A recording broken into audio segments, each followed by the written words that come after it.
All right, we are in the last section of this chapter here, and we are going to be talking today.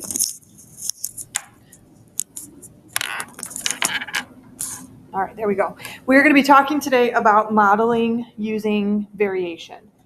So in the past, you may have talked in other classes about how things can maybe vary with each other. We have things called like direct variation, inverse variation, combined. Sometimes they'll use like the word joint variation for that.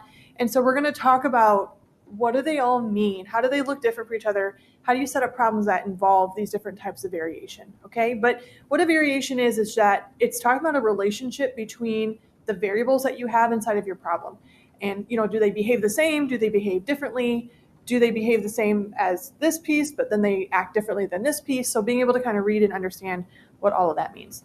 So we're going to start off by talking about direct variation first. And direct variation just means that they act the same way. So if something goes up, then the other thing goes up. So your variables could be x and y. If x is increasing, then y is increasing. Or if x is decreasing, then y is decreasing. Okay? The common form for direct variation looks like this: y equals kx. And k is going to be known as the constant of variation. That is going to be the one thing that kind of stays the same throughout this entire section, is this letter k is going to always represent the constant of variation. That is just like the amount that is going to be the same no matter what numbers get put in for your variables. So no matter what happens with the x and the y, that constant k is going to be the same the entire time. What we're going to do here is create an equation that represents the situation we're talking about, being able to maybe have to solve for our constant first, and then use our constant to help us solve for another missing piece, or use it in like another situation that they're describing with the variation.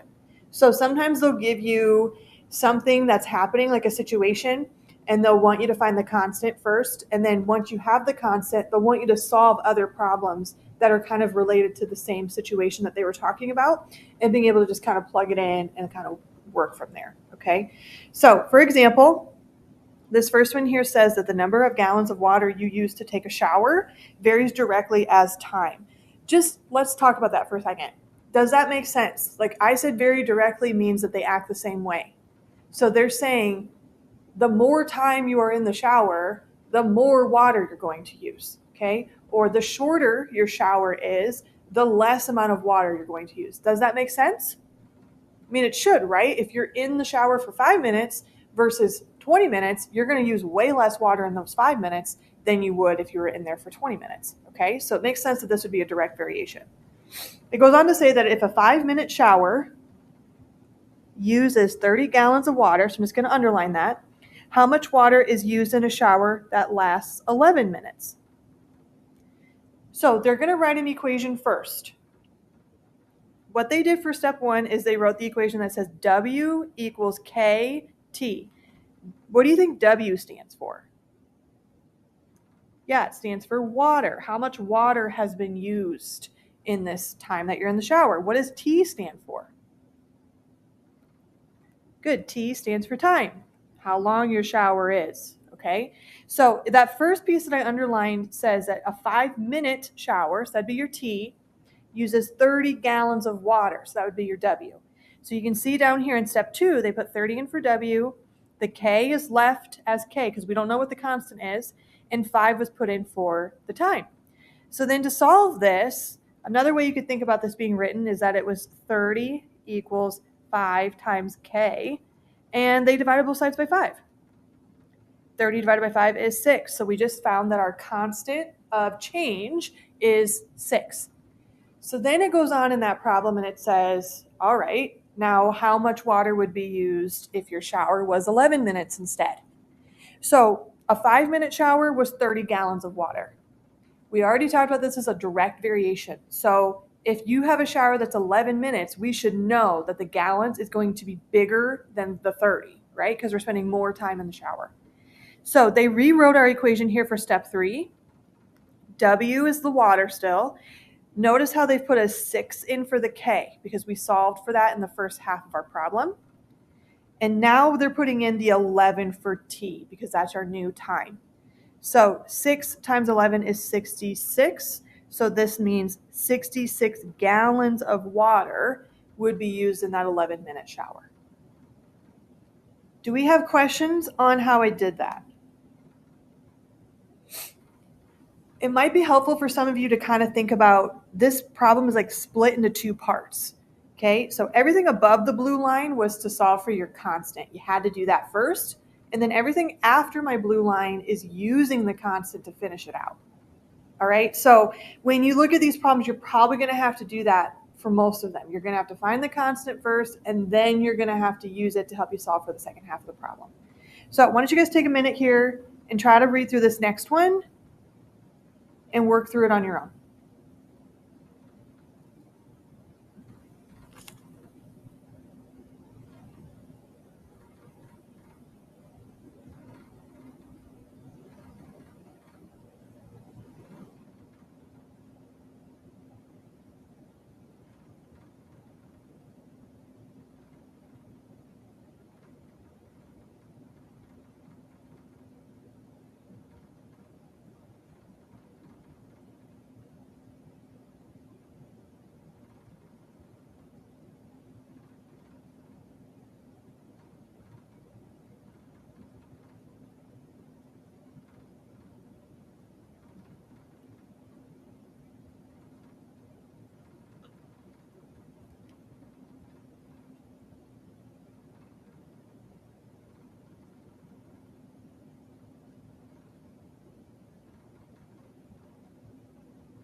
All right, I've given you a little bit of time here, so now I'm going to work through this. So it says that the number of miles you drive varies directly with the gallons of gas in your car. So I'm just going to write out an equation for this first. So my miles, I'm going to use M for that. And I need a K for that constant. And it varies directly with the gallons. So I'm going to use G for gallons. Okay. It said that you drove 810 miles on 30 gallons of gas. So I'm just going to write it like this. I would have divided both sides by 30 to get my K, which comes out to be 27. So now I'm going to use this to write a new equation. So my new equation says M again equals now 27 times G. And now what I'm going to do is plug in the second half here. It says how many miles can you drive with 12 gallons of gas? So I'm going to keep the M, but now take 27 times 12, and that would give me 324, and that would be miles. Anyone have questions on that?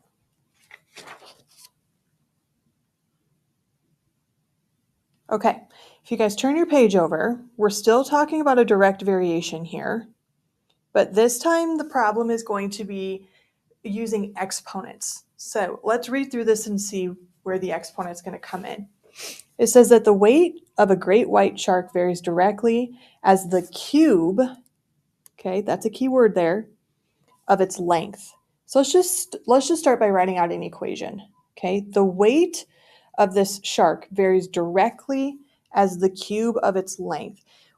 Weight is what you're going to start out your equation with. Usually anything, whatever it says that comes before the word varies directly, that is what you're going to want to start out with at the beginning of your equation. So I'm going to start out with a W for my weight, and I'm still going to need a K, so I'm going to go ahead and write that down. But it says it varies directly as the cube of its length. What does cube mean? Like what exponent is cube? 3, right? So the length, whatever that is, cubed, so raised to the third power, is how they're describing this relationship here. Okay, so now it goes on and it says that the shark is 15 feet long and it's 2,025 pounds. So my weight is that 2,025 and the length is 15. So that's what I would write for my equation here. I would start out by taking 15 to the third power. You're going to get a big number. I got 3,375, and then I still have my k. And then you would divide by that 3,375. So when I did that, I got a decimal here of 0.6, and that's my k. That's the constant. So now what I'm going to do is write my new equation. So taking this, I'm just going to put 0.6 in for the k. Okay, so now why don't you guys go ahead and read the rest of the problem and solve for what they're asking for.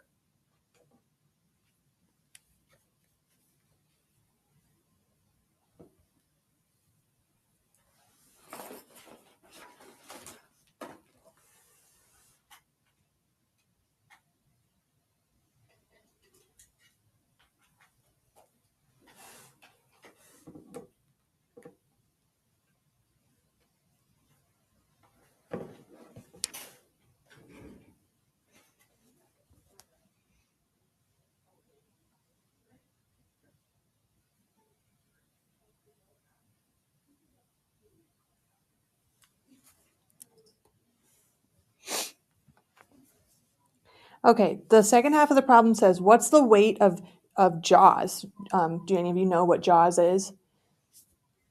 It's a really old movie, okay? It's a movie about like a giant shark that's basically attacking people. So they're just asking what would be the weight of Jaws. So the Jaws, it says, is 25 feet long. So that's what you should have put in for W or for L. So you should have done 0.6 times 25 to the third. And so that came out to be 9,375 pounds. All right, any questions on the direct variation?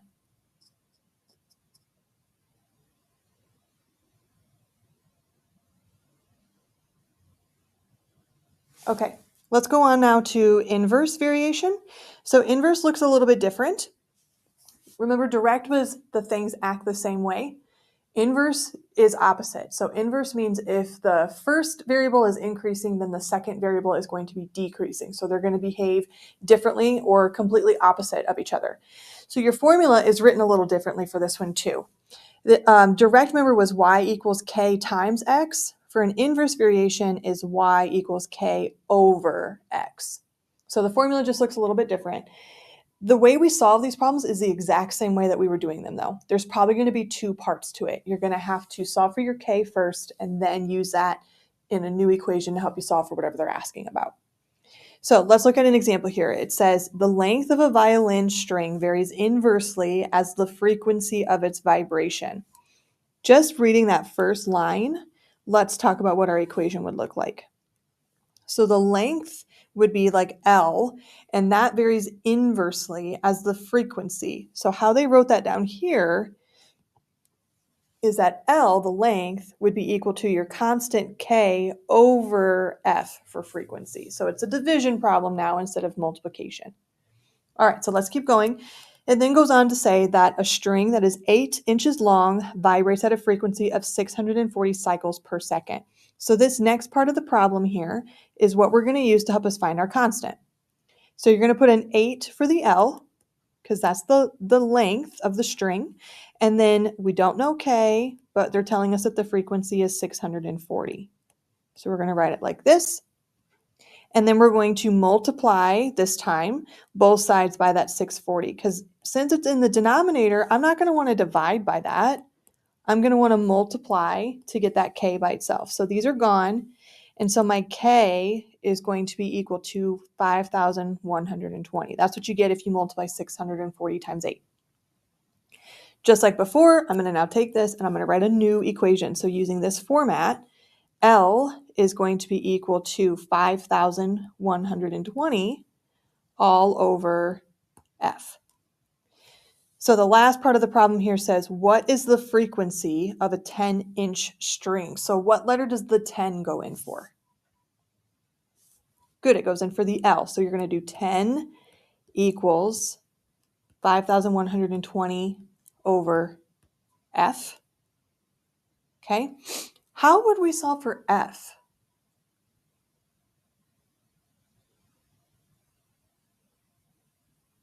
Think about what we did over here when we solved for k. How did we get that 640 out of the denominator? We had to multiply. So over here, how would you get f out of the denominator? You're going to multiply by f, right? And we're going to do that on both sides here. When I multiply by f, these are gone.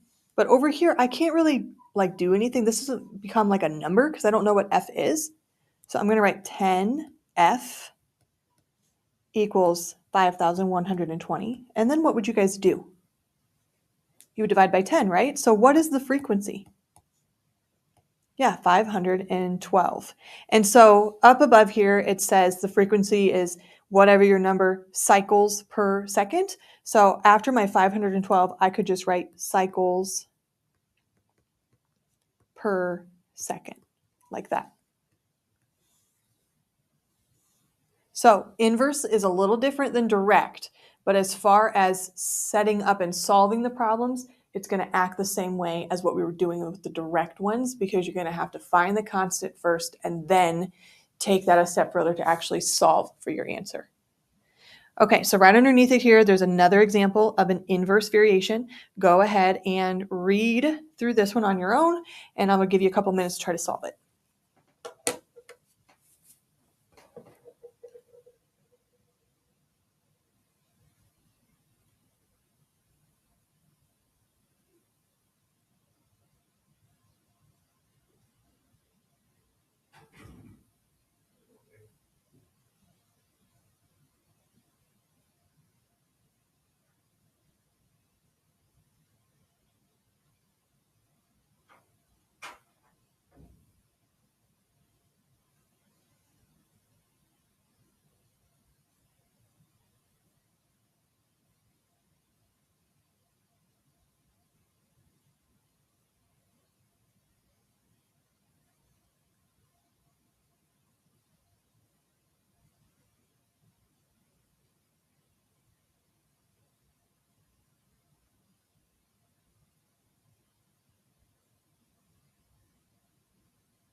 Okay, first thing I would have done is written my equation.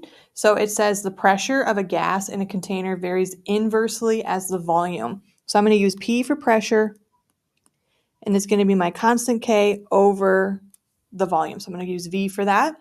Then it says a container whose volume is 8 cubic inches has 12 pounds per square inch of pressure. So the 12 is going to go in for your P, and then 8 is going to go in for the volume. So what did you guys get for your K? Good, 96. So my new equation would say P equals 96 over V. All right. So then it goes on and it says, what is the pressure when the volume is 22 cubic inches? So what letter does 22 go in for? Yeah, it goes in for V. So you're going to take 96 divided by 22. And what'd you guys get? 4.4. Okay, so 4.4. And then what would be the label here? What are they labeling the pressure in? Pounds per square inch. Okay, so we could say pounds and then per. Anytime we see per, that just means like it's a fraction or you're dividing like a ratio. Per inches squared. Or you could write it out if you wanted to. You could write out pounds per square inch. But since I'm able to kind of maybe shorthand those labels, I'm going to start doing that just to save me a little bit of time. All right, do we have questions on the inverse variation? Okay, so let's go on here to the next page. We're going to switch gears again, and we're going to talk about combined variation. So combined variation problems are when you have three variables and there's still this constant. So there's still going to be the k for the constant here, but now instead of just talking about two things, there's going to be maybe three things that are being used to help you solve the problem. So for example, they have m equals still k for constant times the n over p. Now in this formula here, the m and the n would be directly related, and the m and the p would be inversely related. Okay, because those kind of are mimicking those formulas that we've seen so far. But you can see how we have something on the top and something on the bottom now, more than just that k on the top. And so that's why this is a combined variation, because there's a direct and an inverse variation happening at the exact same time. All right, so let's take a look at an example. It says the number of minutes needed to solve a set of math problems varies directly as the number of problems and inversely with the number of people. So let's just break that down for a second. It varies directly as the number of problems and inversely with the number of people. So the time or the number of minutes is going to be m. The varies directly, so this would be the part that goes up with the k, is going to be the number of people. Number of problems, and so that's the letter P in my problem down here. And then inversely with the number of people, they're going to use N for that, for number of people. Since we already used P for problems, we can't use P again for people. And so here's how they took all that information from that first line and they wrote that equation. They said M equals your constant K times P for the number of problems all over N for the number of people. Okay, now let's start looking at our numbers here. So it says it takes 4 people 32 minutes to solve 16 problems. All right, there's a lot of numbers here, so let's figure out what goes in for what. How many minutes are they giving us in this line? Good, 32. And our constant, we don't know. How many problems are they given? Okay, 16. And then how many people are doing this? Good, 4. Now we have to solve for k. How are we going to do that? I mean, you can handle this a couple different ways. Some of you are saying you want to multiply by the 4 because that's what we did on the last couple of problems, right? If I wanted to, could I take 16 divided by 4 right now? Yeah, because that k is just kind of sitting up front. So that could actually reduce, and maybe that would be helpful to us, because then that would become a 4. So you'd have 32 equals 4k. And then what would you do? You would just divide by the 4. And so you'd get your k to be 8. Now, if you do multiply by the 4 and then divide by the 16, you're going to get the same k. K is still going to be 8. So now we're going to rewrite our equation up here, but put in 8 for k. So m equals 8p all over n. So now let's go back up to our problem. It goes on to say, how many minutes will it take 8 people to solve 24 problems? So am I able to put in something for m right now? No. Okay, we know 8 is our k. What is our number of problems this time? Good, 24. And how many people are doing this? Good, 8. So you can do the math here. Again, though, I see that there's 8s on the top, 8 on the bottom, so I'm just going to cross those off. So how many minutes is this going to take? Good, 24. Very good. Do you guys kind of see how that is connected to what we've been doing? Yeah, it's taking the direct and the inverse, and it's just like putting them together. That's why it's called combined, because they're combining the two separate ones into one whole problem here. All right. Again, why don't you guys take a look at this one and take a couple minutes and try to do it on your own.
All right, let's go through this one here. So starting by writing out an equation. Can someone tell me what equation they wrote out for this one?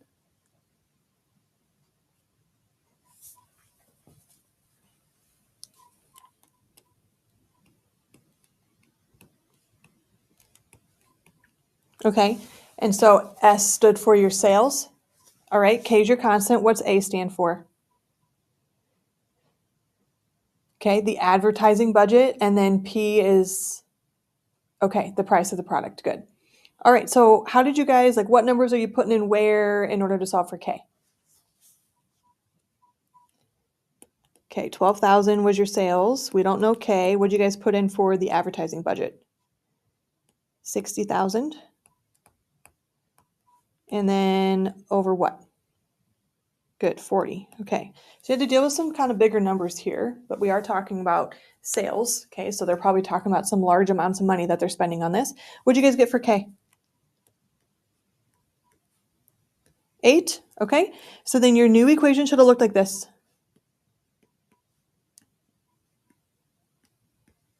Right? All right, so then what did you put in to solve for the second half of the problem?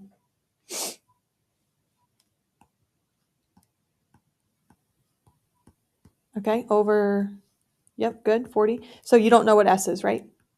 Okay, so when you did all of this, what did you guys get for an amount that they'll make in sales? Or I guess how many skates? 14,000? Okay.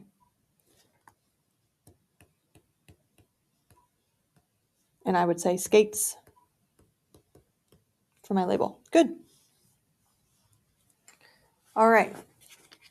We've got one last thing to talk about. So if you guys turn to your last page here, this last thing is called a joint variation. A joint variation is a little bit different than combined because you won't have necessarily like something that's inverse, okay, on like the bottom. It'll be maybe like 2 or 3 or more quantities that are all like directly related to each other. A lot of times, sometimes these can show up in like formulas that we've dealt with, like with area.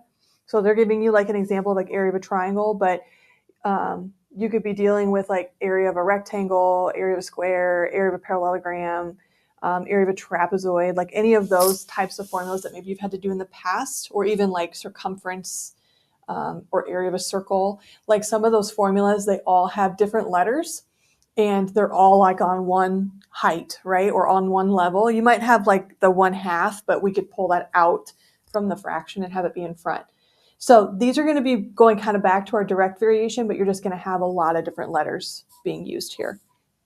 So it goes on here to say that x varies jointly as z and the difference between y and w. So they also might start throwing in other operations more than just multiplication. So when it says x varies jointly as z, down here they have x first. X varies jointly as the z. So those are all in the same line. You're taking z times your constant k. But then when it says the difference between, difference means subtraction. So the y and the w, that's in the second piece here. Notice how there's a subtraction sign in between them. Okay, so it's not all just like one big multiplication problem. Okay, then they go on and they give you some numbers. So they say x is 20, z is 5, y is 4, w is 2. So they plugged all that in on this step here to solve for your k. They took 4 minus 2 times 5. That's how they got the 10. And then they divided by 10 to get 2 for your k. All right, and then we want to solve the second half of the problem. So now my equation looks like this. X equals 2 times z and then y minus w. And now we're going to go on and finish out this problem. It says, what is x when y is 7, z is 5, and w is 13? So x, 2, we're going to put 5 in for the z, 7 for the y, and 13 for the w. Go ahead and solve that and tell me what you get.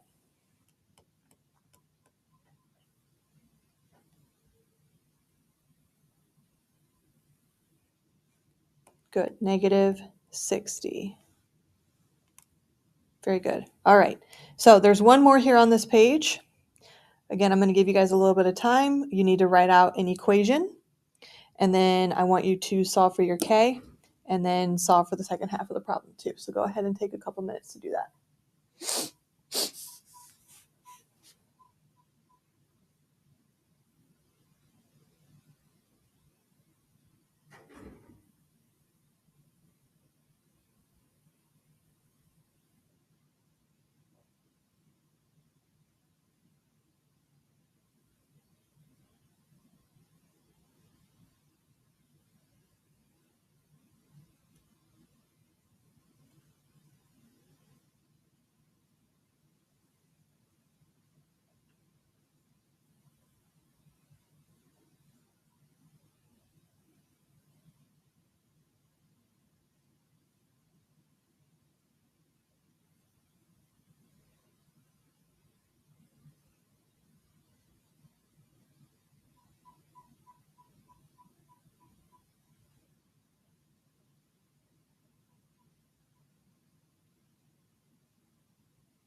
Okay, so C varies jointly as A and T. So C varies jointly as your K for constant, A and T, it's all just one big multiplication problem here. C is going to be 175. Your constant, we don't know. A is going to be 2100, and T is 4. Okay, what do you guys get for your K? Yeah, it's okay if you have a decimal. I have mine as a fraction just because it gets kind of weird, but it's 1 over 48 is my fraction here. And then we went and rewrote this equation so it says C equals 1 over 48 times A T. And what'd you guys put in for A and T? Good, 2400 and the 6. And what'd you guys get for C? Good, 300. All right, do we have any questions on the problems from today?